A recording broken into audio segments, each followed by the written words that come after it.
Thank you for the introduction. When we embarked on this journey more than 2 years ago with our One Ocean Foundation, investigating ocean sustainability and ocean economy, we quickly realized that business organizations were not really in the center of the debate.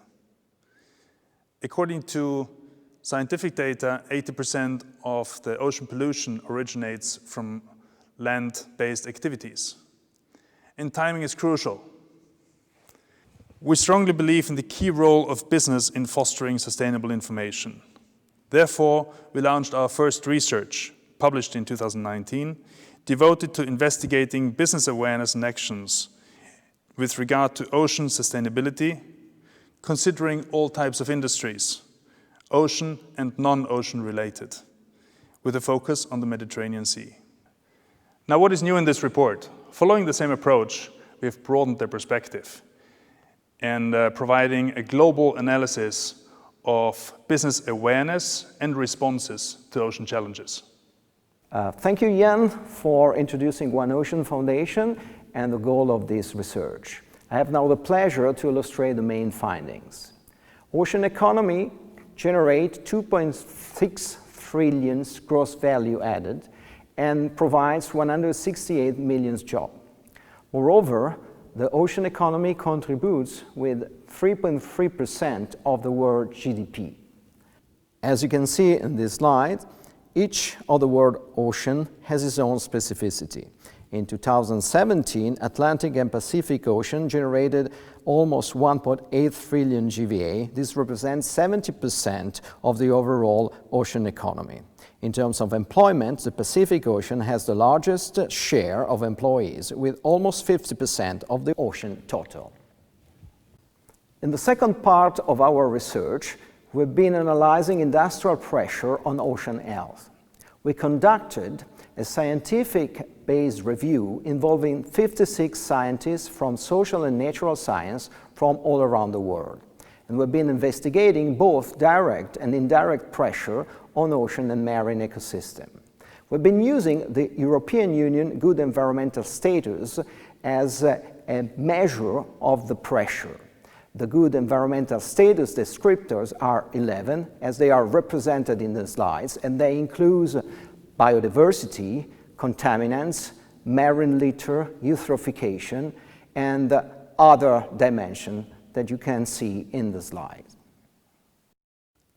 Our analysis of the industrial pressure on marine environment is illustrated in these slides, where we have created a heat map where on one axis we have the 11 descriptor of the good environmental status, and on the other we have the 17 industrial sectors. The highest pressure are indicated in red, the lowest in yellow, and gray means no pressure acknowledged. Our findings are aligned with our scientific report recently issued with regard to the effect of climate change and contaminants on ocean acidification.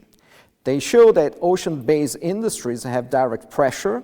However, indirect pressure from other sectors are relevant too. In particular, 3 descriptors look compromised. First, introduction of contaminants. Second, marine biodiversity.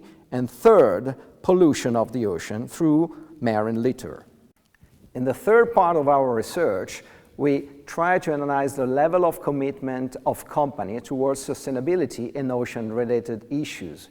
And we analyze the level of adoption of Sustainable Development Goals, and in particular, the SDGs 14, Life Below Water. We consider the adoption of SDGs 14 as a proxy of the attention and the action towards ocean-related issues. Our sample consists of 1,664 companies from 16 industries, plus 69 companies in the ocean-related industry.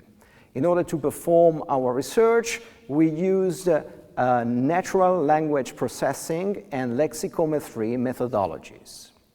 Now, as you can see in the slides, our findings suggest that 60% of the companies currently discuss SDGs in their sustainability reports and mention on average 4 SDGs. SDGs 14, Life Below Water, is among the least mentioned by companies, and only 7% of the companies report it. Not surprisingly, the attention to SDGs 14 is higher among the companies in the ocean industry. 20% of these companies include these SDGs in their sustainability reports. Following the pattern of our previous research, we have analyzed the level of awareness and the activation of companies in terms of mitigation of their pressure through adequate responses. Our sample in this case is based on 626 companies. We've been using the same methodology with 200 keywords to measure the awareness and the activation. As it is represented in the slide, building on these two dimensions, companies have been categorized into 4 clusters. Sustainability leaders, 26% of the companies in our sample, are simultaneously aware and active. On the opposite, 31 of companies are not aware and not active, laggards. Then we have 2 intermediate situations. 25% of companies is aware but inactive, locked in, and the remaining 80% is unaware but active, concerned. In order to address ocean challenges, it is necessary to focus on both dimensions and unlock awareness and activate business responses through specific action. More detail can be found in our report. Moreover, we dedicated a focus on sustainability leaders and compared this cluster with other companies in our sample. As you can see in the slide, sustainability leaders can be found in most industries, both ocean and non-ocean related. Sustainability leaders reveal superior attitude with regard to innovation practices and sustainable management of their supply chain. As you can see in the graph, they are 2 times more active in developing initiatives for plastic reduction, and they use more actively tools such as life cycle assessment and eco-design.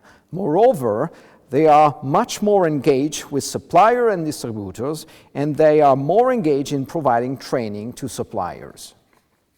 We know that large part of the ocean pressure is related to business supply chain activities. Therefore, we decided to focus on best practice with regard to supply chain management and specifically investigating ocean-related industries. We have divided the supply chain into 3 main parts. On the one hand, we focus on procurement and design, then operation and logistics, and finally waste management. I can now illustrate 3 brief examples of best practices.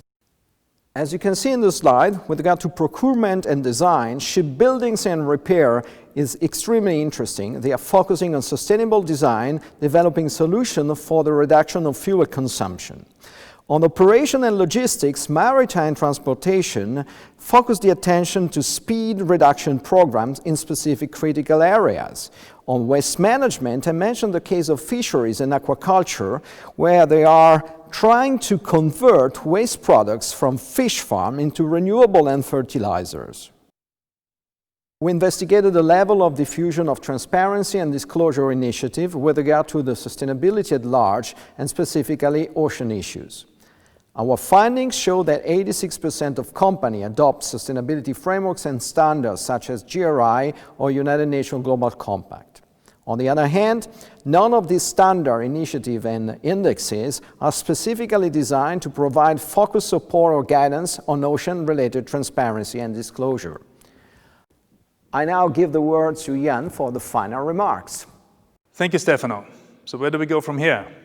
We're in the process of forming a task force connecting business and finance, science, civil society, and government in order to form standard guidelines and procedures, KPIs, to establish a global ocean index. This in order to help investor decisions, transparency, and most importantly of all, help our oceans' health and conservancy. Big thank you to our partners for supporting us in this research. And thank you for your attention.